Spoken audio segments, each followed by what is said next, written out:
मेरे समर्पित होंगे, मेरे हवाले होंगे, तो इनका कोई भी बाल बांका नहीं कर सकता। तो प्रेमियों, मेरे कहने का भाव ये है कि ना तो मुझे कुछ पता है, ना मुझे कुछ ज्ञान है, ना मैं कुछ बोलती हूँ।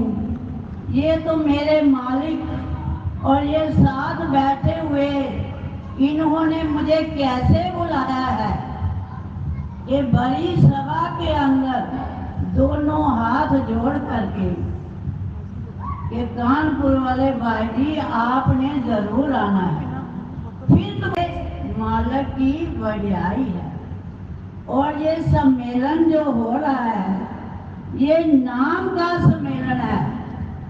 यहाँ क्या देखना उन्होंने कि किस किस के अंदर वो बैठ करके उनके साथ जाएंगे और कहाँ कहाँ जा करके वो नाम की कमाई करेंगे और दूसरों से भी करवाएंगे।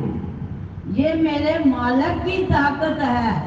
तो मैं प्रभु के चरणों में यही कहती हूँ, ये मेरे नाथ, मैं और क्या ना कुछ कर सकती हूँ, ना मैं कुछ बोल सकती हूँ। जो कुछ भी मुझसे गलती हो गई है या अपशब्द निकल गया है, तो मैं आपसे क्षमा प्रार्थी हूँ। और मेरे नगरी निवासी भगवान दादा गुरुदेव जी तो सदा ही रहते हैं।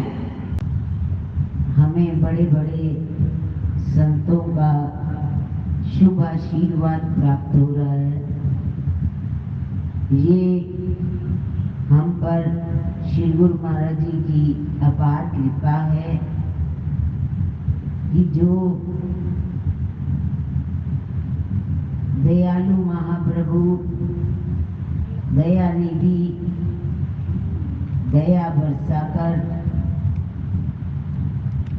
श्रेष्ठ संतों का आशीर्वचन हमें मिल रहे हैं, हम उनका पालन करें। नाम की कमाई जो वास्तव में हमारी मंजिल है, उसी कमाई के लिए हम यहाँ पर बैठे हैं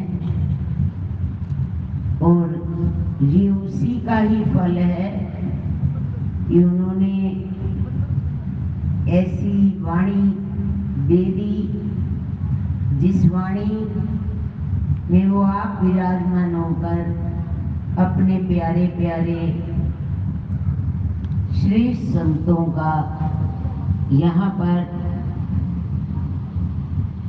आकर उनका हमारे प्रति भावनाओं को देखकर, शुद्ध भावनाओं को देखकर हमारे अंदर प्रभु प्रेम की तड़प बढ़ती चली जाए, ऐसे शुभ आशीर्वाद करती।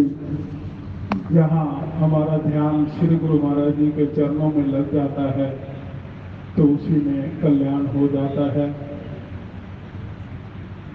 भगवान राम जब वनों को गए तो उनका पहला पड़ाव मुनि भारद्वाज जी के आश्रम पर पड़ा। मुनि भारद्वाज जी ने उनकी बहुत सेवा की, भगवान राम की। तो लक्ष्मण जी ने देखा कि साक्षात भगवान इनके पास चलकर आए हैं, लेकिन मुनि भारद्वाज जी को कोई विशेष प्रसन्नता नहीं हुई। ये क्या कारण है? तो उन्होंने पूछ लिया, मुनिवर, साक्षात भगवान आपके यहाँ आए हैं, आपको कोई विशेष प्रसन्नता नहीं हुई? तो कहने लगे, नहीं, कोई विशेष प्रसन्नता नहीं हुई। कहता क्यों? कहते क्योंकि ये तो मेरी हजारों वर्ष की तपस्या का फल था। मैंने तपस्या की और उन्होंने दर्शन दे दिए, जैसे पैसा दिया और सामान ले लिया। आज सफल सब जब तक त्यागू, आज सफल सब जोग विरागू। तो कहते हैं आप प्रसन्न कैसे होंगे? तो उन्होंने कहा अब प्रभु कृपा करो, देव और एही निज पद सरसिज सहज स्नेही। अगर प्रभु राम मुझ पर कृपा करें और मुझे उन्हें के श्री चरणों का प्यार हो जाए, निरंतर प्यार हो जाए, तो मैं सोचूंगा कि मेरे ऊपर भगवान की विशेष कृपा हुई है। जब भगवान राम जी को पता लगा तो उन्होंने तथास्तु किया। तो जब भरत जी उधर आए भगवान राम को देखते हुए, जब भरत की दशा देखी, भगवान राम के बिछोह होने पर आंखों में आंसू हैं, पांव में छाले पड़े हुए हैं, तो जैसे उस वियोग की मूर्त को देखा तो उनके हृदय में भी प्रेम जागृत हो गया। तो ऐसा ही तड़प, ऐसी ही श्री गुरु महाराज जी के प्रति हमारी लगन हो जाए कि हमें उन्हें दर्शन किए बिना हमें चैन ना आए, तो जीवन में ऐसा प्राप्त होगा कि जिसका आनंद शाश्वत होगा। हंकार वाली लाल, हंकार वाली लाल, निजे गुरां दा नजारा वे। कर्म स्वभाव काल वश घेरा।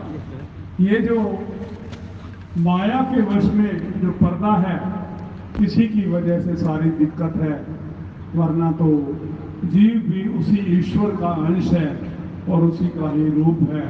जब वो माया का पर्दा पट्टी अखा तो अहंकार वाली अहंकार का पर्दा हट जाता है तो वो परमात्मा का ही रूप बन जाता है।